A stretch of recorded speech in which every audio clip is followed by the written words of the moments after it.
Hello all. So I swore off most American news sources a long time ago.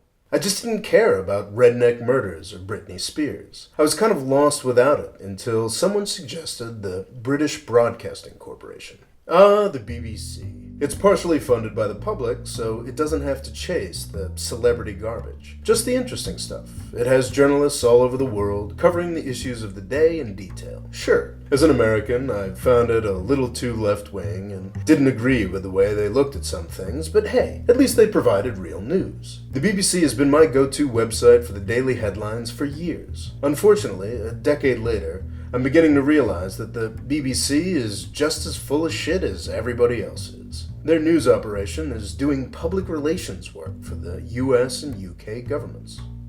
There's no better way to judge bias at the BBC than by looking at the way it is covering the news out of Iraq and Syria right now. The BBC loves covering the war against ISIS in Iraq. Every half-inch step forward that the US and UK-backed Iraqi government makes in Ramadi is trumpeted loudly on the BBC website.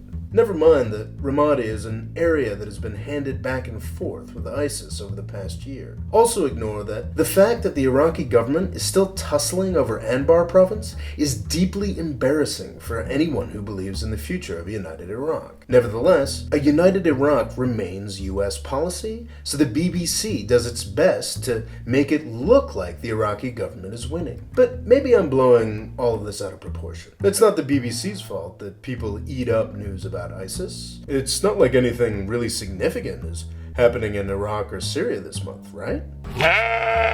Wrong. There is something happening, but the BBC barely mentions it. Over the past month, the Syrian war has been changing dramatically. Through negotiated evacuations, the Russia-backed Syrian regime has been pushing rebels out of areas they have held for the past 4 years. This month, the rebels are evacuating Homs, Syria's third largest city, which was once known as the capital of the revolution. In addition, rebel enclaves on the Lebanese border and around Damascus have also been emptying out. It's not that the BBC isn't reporting this information. They're just doing it as little as possible. And when they do report on it, they refuse to draw the obvious lesson here. The Russian intervention, which started on September 30th, is working. These changes make the partition and rebuilding of Syria much more possible. The Russians have done more to bring about the end of the Syrian civil war in 3 months than the US and the UK have done in 4 years. Those governments don't want to admit this, so the BBC doesn't either. Instead, the BBC focuses on the fact that Russian bombs kill civilians, as if US and UK bombing somehow doesn't. I'm going to keep on using the BBC website for my news, but